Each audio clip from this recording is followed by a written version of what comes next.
안녕하세요 여러분. 오늘은 요청이 많았던 수정 메이크업 영상인데 우리의 파우더룸이라고 할 수 있는 이 온칸에서 한번 해보려고 합니다. 더워요. 일단 허리가 아파서 카메라 좀 옮길게요. 사실 저는 최근에 지속력 메이크업 영상에서 말씀드렸는데 가능하면 처음 메이크업 할 때 좀 공을 들여서 수정 화장을 좀 안 하려고 하는 편이에요. 그치만 오늘은 이 영상을 위해서 조금 무너진 화장을 가져와 봤는데 보시면 중안부에 유분이 많이 올라오면서 조금씩 이렇게 뭉친 부분들이 있고 특히 여기 콧볼 주변은 막 끼이고 뭉치고 아주 난리가 났어요. 그래서 오늘은 이 온칸에서 이 쿠션 하나만 가지고 간단하게 할 수 있는 진짜 기본적인 수정 화장법에 대해서 얘기해 보려고 합니다. 사실 당연한 얘기긴 한데 제일 깔끔한 거는 무너진 거 지우고 다시 하는 거예요. 이거는 이니스프리 건데 여러 브랜드에서 이런 휴대용 수정 화장 패드를 팔거든요.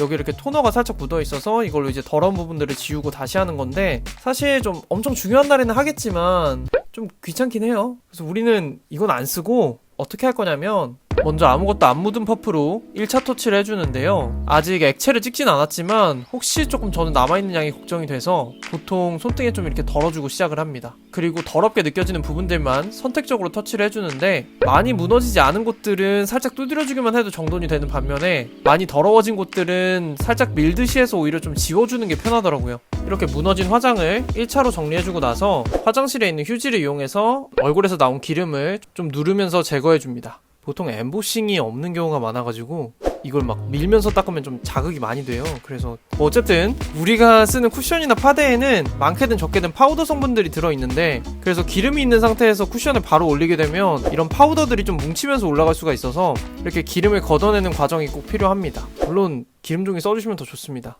그리고 드디어 쿠션질을 해주는데 찍어서 손등에 좀 많이 덜어주고 최대한 적은 양으로 수정 필요한 부분을 터치를 해줍니다. 사실 이게 수정용으로는 커버력이 높은 좀 매트한 쿠션보다는 텍스처가 좀 가능하면 얇고 촉촉하게 올라가는 쿠션들이 좋다고 해요. 커버력이 좋은 쿠션들은 상대적으로 파우더 함량이 좀 높다는 뜻이라서 얼굴에 있는 기름을 만나면 좀 뭉칠 위험이 있거든요. 저도 그래서 여름에 수정용으로는 비교적 좀 더 촉촉하고 얇은 텍스처의 문샷 쿠션을 들고 다니기는 하는데 근데 또 기름 제거만 한번 해주면 커버력 높은 쿠션들도 안 뭉치고 잘 올라가기도 해서 꼭 뭔가 수정용 쿠션을 별도로 사야 된다라기보다는 일단 갖고 있는 쿠션으로 해보시고 필요하다고 생각이 드시면 구매하는 걸 추천드릴게요. 그리고 여러분 주름에 있긴 이런 거 특히 코 옆 이런 데는 커버하겠다고 막 두껍게 미친듯이 올리면은 오히려 주름이 더 깊어 보이거든요. 그래서 이런 부분들은 뭔가 100% 깔끔하게 하는 건 어느 정도 포기를 하고 최대한 적은 양으로 좀 주변 정리만 해준다고 생각하는 게 편하더라고요. 지우고 다시 할 거 아니면 타협이 어느 정도 필요합니다. 이렇게 해주고 나서 뭐 가볍게 파우더 처리 해준다든가 뭐 눈썹을 그린다든가 이런 부분은 개인의 필요에 맞게 하시면 되고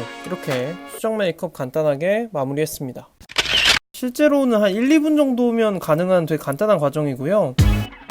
어차피 다시 볼 사람들 아닌데 그냥 밖에서 하는 게 그리고 파데나 컨실러 들고 다니면서 하면 안 되나요 하시는 분들이 있을 텐데 되는데 근데 쿠션이 그냥 들고 다니기 컴팩트하고 무엇보다 거울이 그럼 수정 메이크업 영상 여기까지고요. 오늘도 영상 봐주셔서 감사하고 전 다음에도 더 재밌는 메이크업 영상으로 찾아오겠습니다.